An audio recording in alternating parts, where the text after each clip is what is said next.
In last week's video, I talked about my top 5 writing weaknesses. Something that I think is important for any writer to analyze. Something that I think is important for each writer to analyze and be aware of so that they know what they need to work on. It's also a bummer. So as a counterpoint, to make sure that we're not just focusing on the self-loathing, this week's video is going to be about my top 5 strengths as a writer. Now, doesn't mean I always get these exactly right. It just means that generally I'm a little better at that than the other stuff. Number 1. Cool concepts. Now, for some people, the ideas are never the hard part. The hard part is figuring out how to execute the ideas well, and that's what most of writing is. But for some people, the ideas are the difficult part. It's why the question, where do you get your ideas, is so common. And I think it's very telling that so many writers have such a hard time answering that question, or seem to dislike answering that question. I'm going to talk about that another time. For me, the ideas are not the hard part. Reining in the ideas, that's more challenging. Focusing on one idea at a time, I talked about that last week. But having the ideas, no problem. Do it all the time. Doesn't mean they're always good. I just have some. Number 2, subtle world building. I think that this is something that actually I do especially well, and I think that there are a lot of people who do it really badly.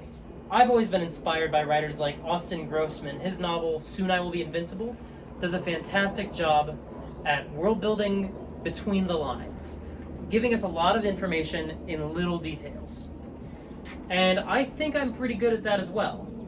I'm pretty good at making sure that there's a line or a reference that may not mean anything to the audience, but that the characters have a clear understanding of. And through their understanding, we can gain some context. Doesn't mean that we know everything, it just means that we have a sense, enough of an idea going forward. Number 3, distinct character voices. This is something that I've waffled on, but I think I've gotten a lot better at recently. There are some versions of drafts that I've written where everyone had a little bit of a same voice, but once I went back in and started adjusting that, making that change, it wasn't a difficult one for me to make. The main problem with the first draft of my superhero novel, not the first draft, I guess the most recent draft before the one I'm working on now, I hadn't taken the time to make sure I knew each character's distinct voice. Now that I've done that, it's really easy for me to go through the draft and make sure I know, okay, this is not how this person would respond, let me change it, or give that line to someone else, or recontextualize it in the way that this character would say it. Once I take the time and say, this is how each character should talk, it's not too difficult for me to execute. Number 4, character names. I love coming up with character names. In fact, someone at my old job definitely thought that I was having a child, or about to, because they saw me looking at a baby name generator and thought I was doing some family planning. And I wasn't.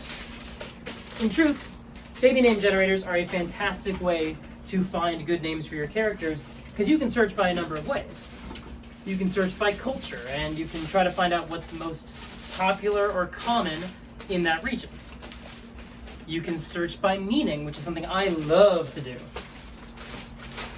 You can search for famous people with certain names, and you can work backwards from there and figure out how it may sound different or be translated in a different language.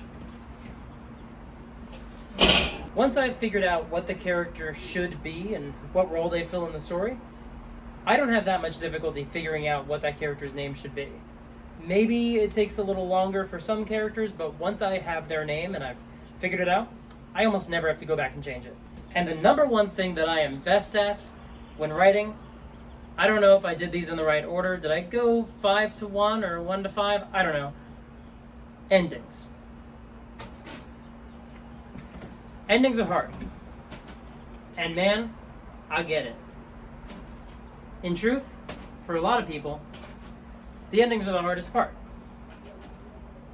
I don't have that problem. I have, I would say, the opposite problem. It takes me a lot more time and a lot more effort to figure out everything that happens beforehand. Beginnings are hard for me. Middles are excruciating. But once I'm in the home stretch, I fly through a book. I fly through a story. Because the closer I get to the ending, the more I know whether it feels right or not. Once I'm in the final 50 pages, maybe, I start churning them out fast. Because I know what's coming. I'm excited to get to it, and I know that I've set it up well, and that it's going to be a satisfying ending for the characters. Now, I haven't been published yet, I haven't even had my work looked at by that many people, so am I right? I don't know. But I get the sense, I get the feeling. I'm probably going to move. But I have the feeling, the strong sense when I'm writing that I know the ending works. And if it doesn't, I got to go back further and work on some stuff. But when the ending works, I can tell. I don't have to second guess. And those are the top 5 things that I am best at as a writer. But what about you? What are your top 5 writing strengths? Let me know in the comments below. Feel free to hop back to last week's video as well and let me know your top 5 writing weaknesses. But you know, that wasn't the point of that video. I wasn't fishing for you to bare your soul. I think it's useful to think about.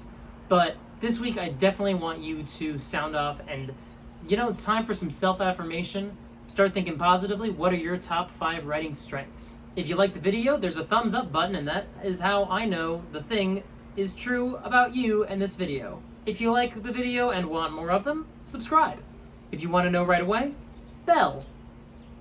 And that's it. That's everything. I love you, Victoria.